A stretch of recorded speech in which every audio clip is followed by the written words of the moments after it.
అమిరాజ్ గారు మీరు అంటే ఇక్కడ విషయాల్ని అంటే చిరంజీవి మామూలు అడిగినట్టుగా చిరంజీవి గారిని నిర్మాతలు కలిసారు, మీరు ఎందుకు కలవలేదు అన్నారు. బట్ ఇక్కడ విషయాన్ని ఎప్పటికప్పుడు మీరు ఆయనకి తెలియజేస్తారు. చిరంజీవి గారిని డే ఫస్ట్ ఆయన కలవడం కోసం మేము లేబర్ కమిషనర్ గారి ఆఫీస్లో ఉండగా సార్కి ఫోన్ చేయడం జరిగిందండి వారి పిఏకి.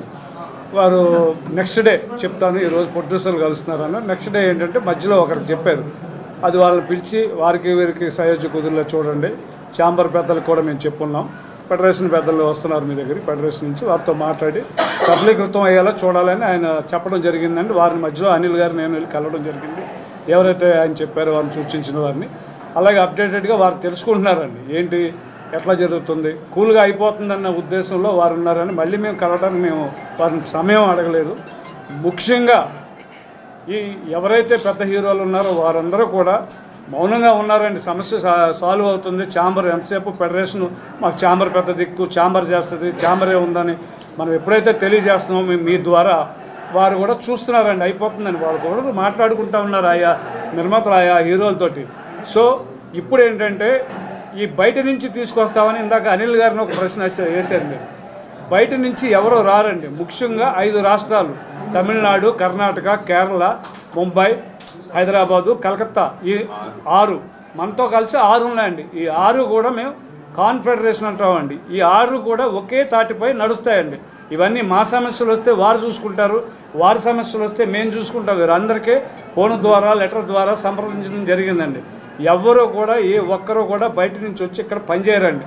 మేమే మళ్ళీ పనులకు వెళ్ళాలి, మేమే షూటింగ్లు చేసుకోవాలి, మేమే అన్నీ చేయాలండి. ఇప్పుడు అనిల్ గారికి ఫోన్ వచ్చింది, నాకు ఫోన్ వచ్చింది, కలుస్తామండి, మళ్ళీ పిలుస్తారు, మళ్ళీ మాట్లాడతాం. కోమటిరెడ్డి గారు మాకు సపోర్ట్ చేస్తున్నారు, ముఖ్యమంత్రి గారి నుంచి కూడా ఉంటుంది, పెద్దలందరి నుంచి కూడా వారికి ఎంతో కొంత పెంచండి. ఎంతో కొంత అంటే మనం అడిగిన 30% వైఆ మీడియాగా అనిల్ గారు చెప్పినట్టు వైఆ మీడియాగా వాళ్ళు చెప్తా ఉన్నారు కదా, ఆ 20%, 10%, 10% కుటుంబాన్ని విడదీయాలనుకుని ఒక ప్రతిపాదన పెట్టారండి. నేను రాత్రి అంతా నిద్రపోవాలా, నేను నాకు అత్యవసరంగా పెళ్లికి వెళ్ళాల్సింది. 3 గంటలకి, 6 గంటలకి, 7 గంటలకు 3 ఫ్లైట్ టికెట్లు క్యాన్సిల్ చేసుకున్నాను. సొంత వాళ్ళ పెళ్లి వెళ్ళలేకపోయాం. ఎందుకంటే ఇక్కడే ఇంతమంది సఫర్ అవుతున్నారు, మనం వెళ్ళకూడదని. ఎందుకండి ఫ్యామిలీని విడదీసేయాలని ఒక భావంతో ఉన్నారండి. అట్లా కాదు కదండి. మీరు మంచి పెద్ద మనసుతో మీరు ఆలోచించాలి. చేసే నిర్మాతలందరూ ఒకరేమో చేసుకోండి, ఏం ప్రాబ్లం లేదు, మేము ఉన్నామని భరోసా ఇచ్చారు. నేను మధ్యాహ్నం వరకు వారు యూటర్న్ తీసుకున్నారు. ఎందుకండి ఇవన్నీ చక్కగా 2 నెలల నుంచి ఇదంతా జరుగుతూ ఉంది. చక్కగా పిలిచి ఇప్పుడు ఏదైతే ఉన్నాయో చిన్న చిన్నవి ఈ టీ కప్పులో తుఫాన్లా ఉన్నదాన్ని పెద్ద తుఫాన్ సైక్లోన్ లాగా చేస్తూ ఉన్నారు.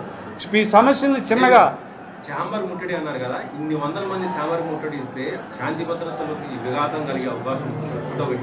మీరు ఛాంబర్ ముట్టడి అంటే ఏ రోజు చేస్తారు, ఏంటి అది ఒకటే అండి.